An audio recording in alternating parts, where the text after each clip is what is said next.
Games Weasel. Now it's time to run down my 5 most anticipated games of 2010, assuming they don't all get delayed to 2011.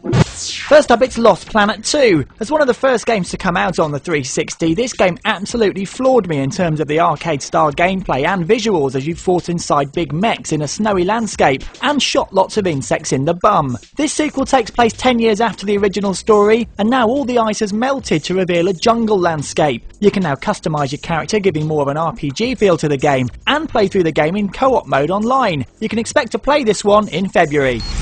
Also out for a February release, it's Heavy Rain. Much has been made of the very realistic tone of this game, and details about it are still scarce. We do know that it's going to revolve around 4 different characters and question the whole good and evil thing. It's also going to have a film noir look, some supernatural elements and quick time events to play through. Whether it's any good or not remains to be seen, but if anything it will be an interesting game to play whatever the outcome, so that's why it's in my list. Out in January, it's Mass Effect 2, the sequel to the epic RPG set in space from those masters of the genre at BioWare. Set 2 years after the end of the first game, Jack Shepard is back to investigate the sudden disappearance of human colonies around the galaxy. Interestingly, you can import your save from the first game, which will directly affect how the sequel plays, and you can even die at the end of this game, which will of course affect the third part of the trilogy. It's sure to be deep and completely take away your social life. Hey, it's winter, just make sure you finish it before the spring, eh?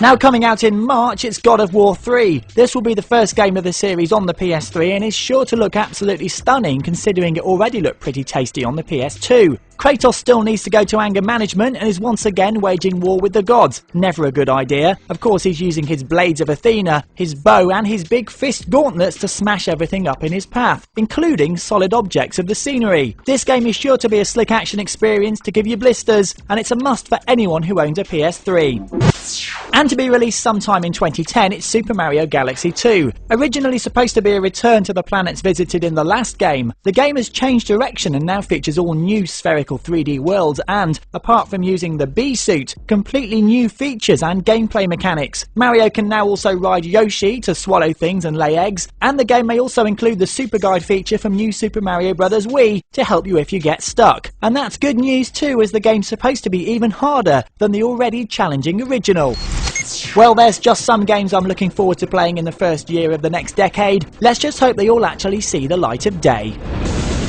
You've been watching a review from Games Weasel. If you want to get the show each week, which includes video game reviews, news, previews, competitions and special features, then head over to gamesweasel.com for our video podcast, Games Weasel TV.